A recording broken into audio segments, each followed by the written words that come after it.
बिस्मिल्लाहिर्रहमानिर्रहीम, अस्सलाम वालेकुम। आज पुतिन ने पाकिस्तान को जो थप्पड़ मारा है बगैर नाम लिए, असल में उन्होंने इमरान खान को और पाकिस्तानियों को सुनाया तो है, असल पैगाम उनका किसी और के लिए था। और ये थप्पड़ इतना गहरा है, इसकी गूंज इतनी दूर तक जाएगी कि सारी जिंदगी पाकिस्तान शर्मिंदा होता रहेगा कि उसने किया क्या है। आज पुतिन ने जो बात की है वो असल में अपने यंग बिजनेसमैन, एंटरप्रेन्योर्स, ये जितने भी लोग हैं इनसे गुफ्तगू कर रहे थे और उन्होंने जो बात की है उसको समझिए। उन्होंने कहा कि मिडल वे, दरमियानी रास्ता कोई नहीं है। या आप आजाद कंट्री है या आप गुलाम है। There is no middle way between being independent country and colony. ये इस वक्त अल्फाज हैं पुतिन के और डूब मरने का मकाम है हमारे लिए। रशिया के प्रेसिडेंट पुतिन ने आज पाकिस्तान को जो पैगाम दिया है, यकीन कीजिए इसके बाद शर्म से पानी पानी पूरा मुल्क हो रहा है, क्योंकि उन्होंने किसी को नहीं सुनाया, सिर्फ पाकिस्तान को सुनाया। अब सूरत हाल ये है कि पुतिन ने कहा कि वो ममालिक, इस वीडियो की अहम डिस्कशन चलती रहेगी, लेकिन इससे पहले आप वीडियो को लाइक करें, हकीकत टीवी को सब्सक्राइब कर लें और बेल आइकन पर जरूर क्लिक करें।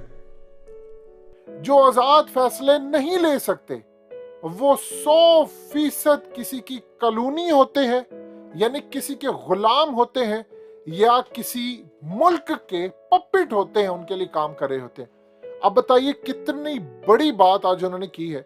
ये कॉलोनी क्या होता है? देखिए, जिस तरह आप 1947 से पहले देखते थे कि एक पार्लियामेंट हुआ करती थी जिसमें अंग्रेज असल में उसको कंट्रोल करते थे, होते लोकल ही थे। ये जितने आपको मखदूम, ये चौधरी, ये बड़े बड़े सारे, ये कुरैशी, ये फलाने, ये सारे आपको नजर आते हैं, ये कौन लोग थे?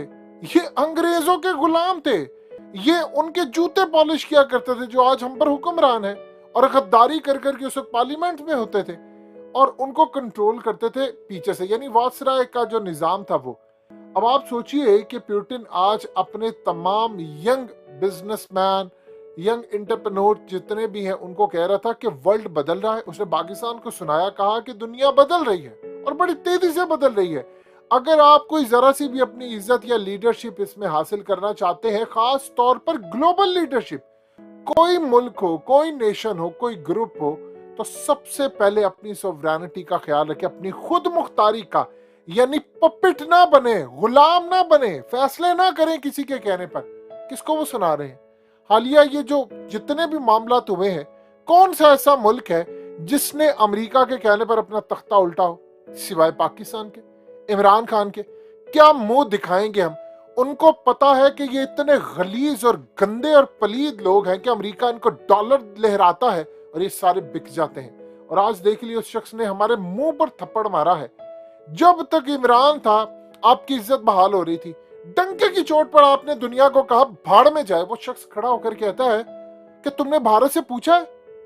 हमें जो तुम लेटर लिख रहे हो, एंड से एंड बजा दी थी पूरी यूरोपीय यूनियन की जब उन्होंने लेटर लिखा कि आप कंडेम करें। उसने कहा तुमने भारत को कहा है? हमें तुम आकर कह रहे हो कंडेम करो, तो तुमने भारत को कहा है जो तेल उससे ले रहा है, जो अमेरिका का साथी है, क्वाड का भी है। अब आप सोचिए कि पुतिन ने उसके बाद कहा है कि कोई अगर ये सोचता है कि कोई दरमियानी रास्ता अपना लेगा, ये असल में उन्होंने इमरान खान की उस बात को पकड़ लिया है जो न्यूट्रल वाली इमरान खान बात कहते हैं कि या आप हक के साथ हैं या बातिल के साथ हैं। ये जो दरमियानी मिडल वे है, ये छोड़ दें कि जी मैं न्यूट्रल हूं। न्यूट्रल कुछ नहीं होता। देखिए, आप या हक के साथ होते हैं, अच्छाई के साथ होते हैं, या बुराई के साथ। व्हाइट है, सफेद है, आप ग्रे जोन में नहीं होते। ग्रे जोन रियल लाइफ में नहीं होता। या आप हक के साथ होते हैं या बातिल के साथ होते हैं। यही पुतिन ने कहा कि the reason is that there is no middle way between being a sovereign country and a colony, no matter what you call a colony. अब आप सोचिए, डूब मरने का मकाम नहीं है हमारे लिए कि हमें वो कह रहा है कि कोई दरमियानी रास्ता नहीं होता, या तो आप आजाद मुल्क होते हैं या आप गुलाम होते हैं। अब इस सूरत हाल में वो पाकिस्तान को कह रहा है कि अपने फैसले खुद करें।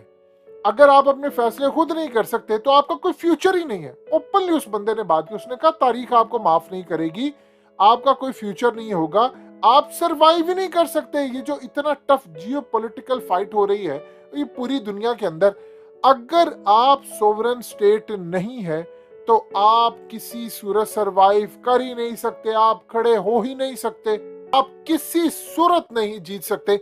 आपके ऊपर मजीद पाबंदियां, मजीद आपकी बदहाली, और सिर्फ एक ही रास्ता होता है, या आप अपने मुल्क को खुद मुख्तार बना ले या आप गुलामी कर ले। आज ऐसा लग रहा है कि पुतिन की जो तकरीर थी वो असल में इमरान खान के अल्फाज चोरी किए हुए थे उन्होंने। देखिए वो एक लीडर है, आप सोचें पूरी दुनिया उसके खिलाफ है, हार गया वो। इन्होंने हराने के लिए सारा जहान उसके खिलाफ हुआ था, हार गया वो। सारी दुनिया ने कहा वो जी पाबंदियां लगा दे। दुनिया की कौन सी ऐसी पाबंदी रह गई है जो रशिया पर नहीं लगी? बताइए जरा, आप गिनकर बता दे। ईरान पर कम पाबंदियां हैं, रूस पर ज्यादा है। डूब गया रशिया, तबाह हो गया। उसकी करेंसी 78 पर थी, 145-50 पर चली गई, वापस उसकी 60 पर आ गए, जो इससे भी पहले नहीं थे। उसने काम ये किया, उसने सारे यूरोप अपने पैरों में झुका लिया। ये कहते थे हम तबाह कर देंगे, हम रशिया आज गया, कल गया, परसों गया। उसने बेड़ा गर्क उनका कर दिया है। और उसके बाद क्या सूरत हाल हुई? ये सारे उसके पैरों में गिरे, फकीरों की तरह हमें गैस दे दो, हमें गैस दे दो। उसने कहा गैस लो नहीं तो कट कर दूंगा। और उसके बाद याद रखिएगा, एक सिर्फ लड़ाई हुई थी मोहम्मद बिन सलमान के पुतिन के साथ, और उस शख्स को समझ आ गई थी कि इस बंदे के साथ लड़ना किसी के बस की बात नहीं। और आज मोहम्मद बिन सलमान इनके दोस्त हैं। तेल का मामला था, उस शख्स ने कहा कि आपने सप्लाई का मामला था, उसने कहा कट करनी है। इसने कहा मैं नहीं कट करूंगा। उसने कहा मैं ओवर सप्लाई कर दूंगा। उसने कहा कर दो, तुम लोग नहीं जी सकते, हमारे पास और बहुत सारी चीजें एक्सपोर्ट करने को, हम 10 साल तक जी लेंगे। आप ये देखिए, उसने ओवर सप्लाई की, -37 में तेल चला गया। सऊदी अरब को इतना नुकसान हुआ कि तारीख में कभी उनका इतना नुकसान नहीं हुआ। और उसके बाद मोहम्मद बिन सलमान की लड़ाई हुई, गुफ्तगू हुई, गालम गलोच का तबादला हुआ। आज मोहम्मद बिन सलमान उनके दोस्त हैं, उनको पता है कि इसके अंदर लीडरशिप क्वालिटीज है। देखिए 70 साल के पुतिन के पास जो तजर्बा है, 35 साल मोहम्मद सलमान ने जो जिंदगी अपनी गुजारी, वो तजर्बा तो नहीं है।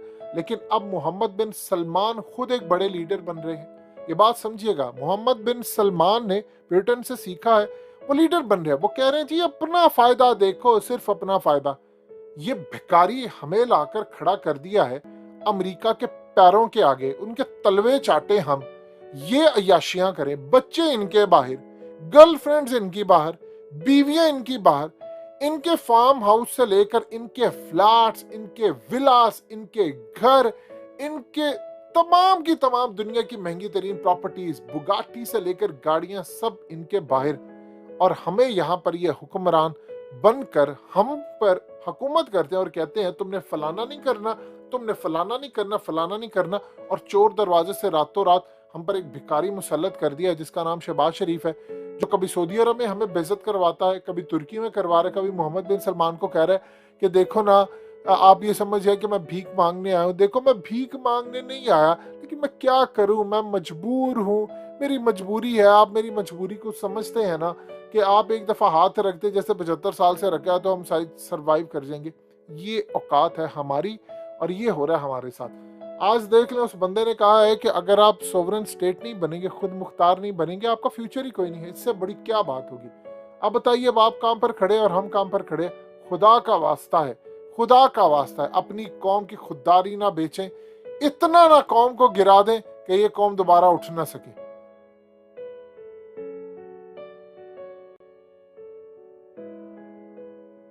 हकीकत टीवी को सब्सक्राइब करना मत भूलें, वीडियो को लाइक करें, शेयर करें और कमेंट सेक्शन में अपनी राय का इजहार जरूर करें।